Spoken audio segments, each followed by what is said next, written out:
Hey guys, welcome back to another video. In this one, I'm headed down to Iowa to pick up a couple of yearlings that I bought this winter. One of them is a super well-bred reining horse. The other one apparently is a pretty wild filly that they thought I'd be a good match for to help give her a good foundation.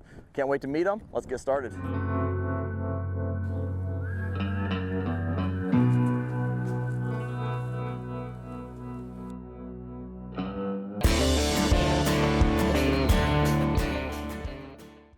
Oh, she's a granddaughter of Play Gun. Yes. Holy smokes. I'm a big fan of Play Guns. Yeah, I know that. Yeah. Yeah. So Well, I'm a big fan. Gun was trained up to be a big-time futurity horse, and then he got hurt. So they just started breeding mares with him. He's big, pretty gray stud that's, Awesome. not too far from here. Smart little Lena right on the papers. Yeah, he's super bred. We'll put her on some cows too. See how That's where she belongs, probably, is on a cow.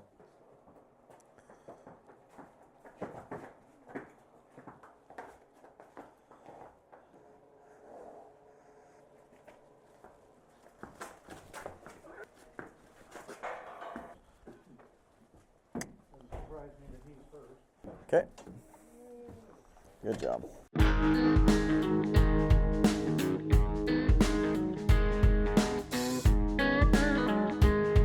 So I just opened up the door and she came up to say hi, and that's exactly what I wanted. So I think since when I purchased her and then from picking her up, she was in a pen, a stall that had a run outside.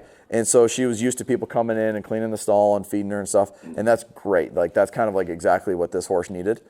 And so I'm just going to spend some time with her. You know, it's like what you really have to do is work with the horse where they're at and not get in a big hurry to like I want to trim those feet real bad. Okay, but I have to not put that as the priority. I have to just focus on kind of just making friends with her. I know one of the biggest things in making friends with her is just spending time with her and petting her and just being around her. So what I don't want to do is give her relief for getting leery of me. So I'm just going to kind of follow her here. You can see she's kind of being standoffish.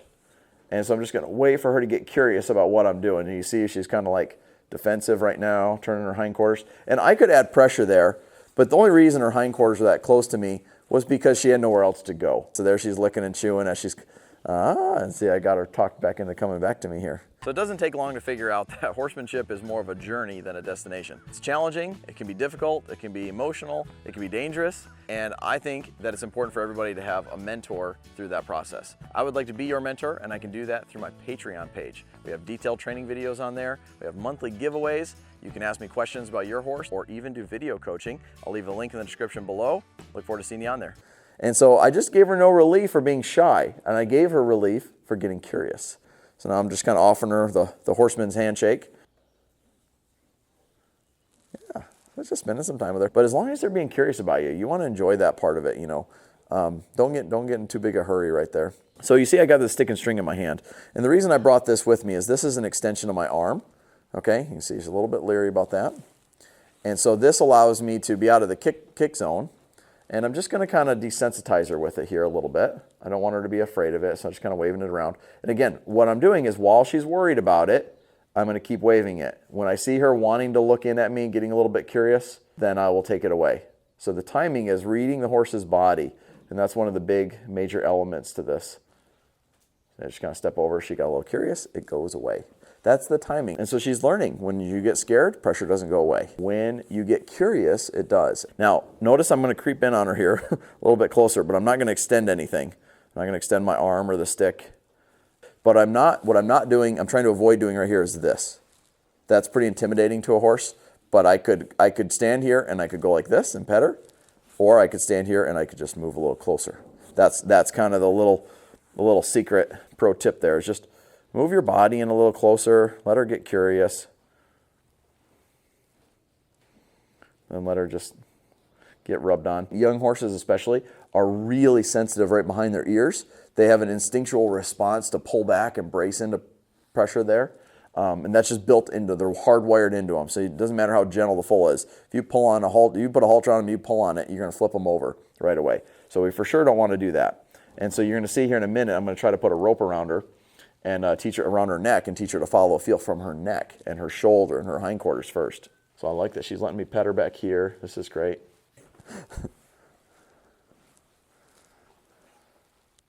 Okay, so now we've spent some time rubbing on her. Now I want to see, one of the most important steps in their life is learning to follow a feel. And so she's pretty skittish. And what I want to do is put a rope on her neck and teach her to follow a feel from that. And that's going to be one of the key things here. So put a little pressure on her when the hindquarters comes towards me. And when she looks at me here. So I want her to get a little more sure about that's where the relief is.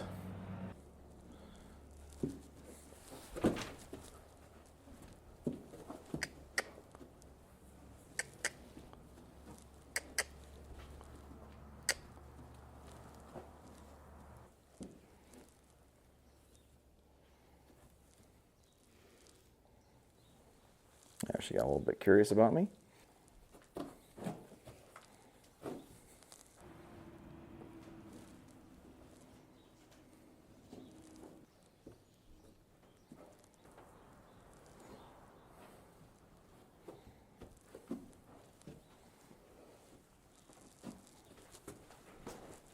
She's a little tougher sell, isn't she? So after getting a chance to kind of play with her a little bit here, it's really tempting to put a rope on her, like just toss a rope on her and teach her to follow a feel. I know how critical that step is of following a feel, but since she's such a youngster and she just got here and she's new to me, what I'm going to do is we're going to take 3 or 4 more days and we're just going to spend a few more days just petting her and rubbing on her and just spending a little bit more time with her. And I don't know how far that'll get us, but I think it's worth giving that a try, so we can try to make us putting the rope on her as good experience as possible. Because she's getting better and better about being touched and that sort of thing. But it is a little bit dangerous for the person in here with her because of how reactive she is when she does get bothered. Like you can easily get kicked. Where if you have something on her neck, you can kind of bring her nose back to you, and that makes it a little bit safer. And I think we just kind of got to get over that little spot right there. There you go. But she's making so much progress with this. And because she's letting me come in here and rub on her with my hand, I want to spend more time here. You're a sweetheart, aren't you? Just a little scared. We'll bring you guys back. When I'm ready to come back in here and try putting a rope on her again for that first follow and a feel, we'll bring you guys along with us. Today it'll just be making friends. All right, Tyler. Good luck. All right, everybody. So this is my second session with her. So what we've done the last few days is we've had probably 3 days of going in there and petting her. We've also moved her. She was in this stall here. Now she's in a little bit bigger one, so she's got a little more space. But she started nipping now. And, there's a point where you need to also give a horse a leadership. And so that was kind of my cue to go, okay, I think we're kind of ready to go to the next step, which means I'm going to try to put a rope around her. Now, I could take a lariat rope and throw a loop on her, and I may have to do that. But that would be kind of scary, something coming at her quick. So what I'd rather try is I've attached a rope to this, and I'm going to see if I can just feed this around and over her neck. And that's kind of what I got rigged up here. So that's what we're going to try to get done here. As you can see, she's still a little jumpy. She doesn't quite trust the rope I got in my hands here. Good. So what we're going to start doing is now adding a little pressure when she turns her butt to us. She's kind of been getting away with that a little bit.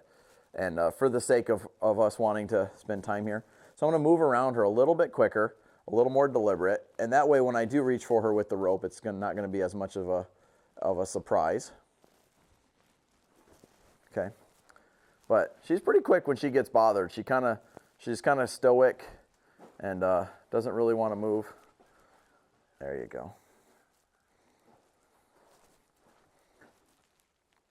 And this might be harder than just putting a rope on her anyway, so we'll see. We'll see kind of how we end up.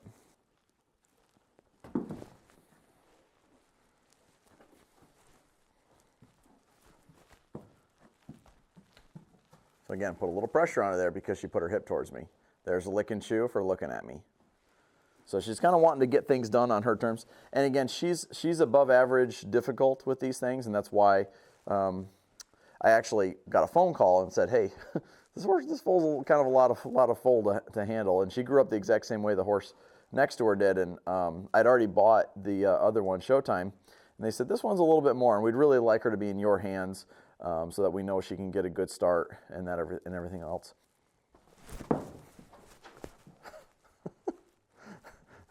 She is flinchy. All right, forget this. So I've changed courses here. I just felt like that rope, she was too reactive, and I still had to get too close to her where I was in the kick zone. And I'm just going to see if I can get to where I can toss this rope on her here.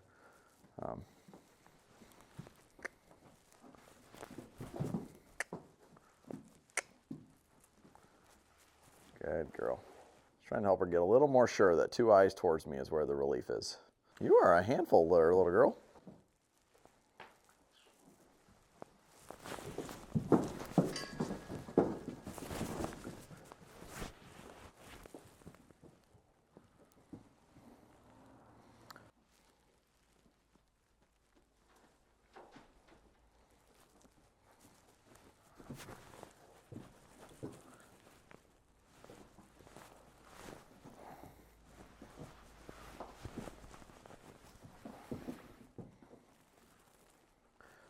Good girl.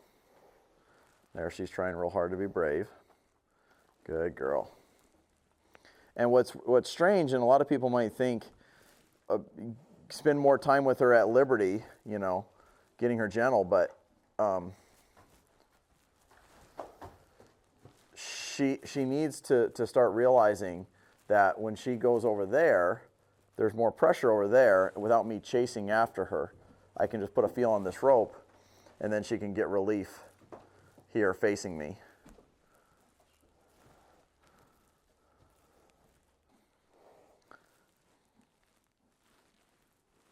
We got her following a feel here a little bit, and we had to take a little break from the camera just to run and get a halter.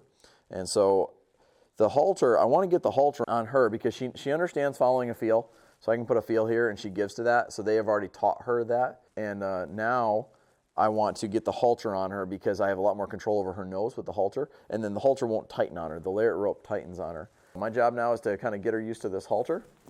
See there? She left, but she ran into pressure over there. So then I get the credit for the relief because I didn't have to chase her.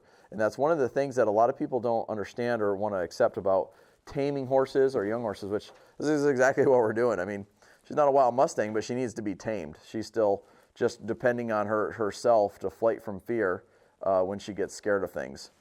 And so that's where we're at, is in that taming process. And if we stay at liberty too long, we spend too much time with them getting scared and learning some bad habits.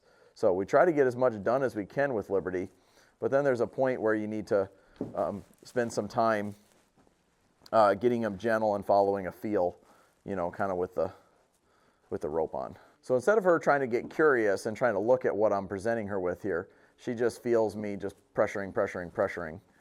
And that's the part where she's got to just make a little change there and go, actually, it's not that big of a deal. If I just stop and think about it, what he's presenting me with isn't as bad as I think. And I know she's been haltered and followed a feel a little bit, so I don't know exactly how that went, but she's still definitely looking to her own devices for relief. This is interesting response too, because I've pet her a lot with my hand. And usually when you've pet them this much with your hand, it's not that much harder to pet them with the halter. What's interesting about her is she's pretty good about blocking you and putting you where she wants you to be. Like, see out here, even if I try to push her away, it's just an interesting thing. But if I try to put my halter where I need it to be, then she's like, oh, no, you don't. I'm just going to make a halter with a lariat rope here.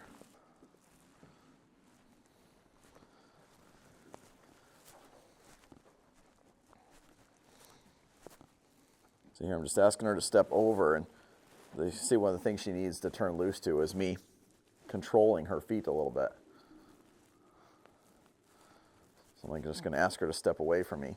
Because right now, to date, the only time she steps away is when it's her choice, and she's going to flight from fear and just being annoying to her until right there where she takes a step.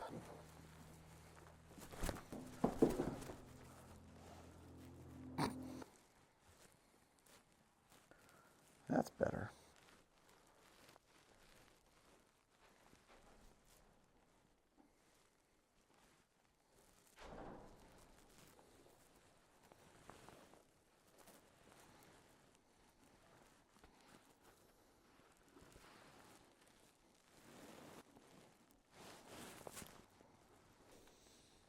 That was difficult and that was dangerous. And it was dangerous because of how small the space is.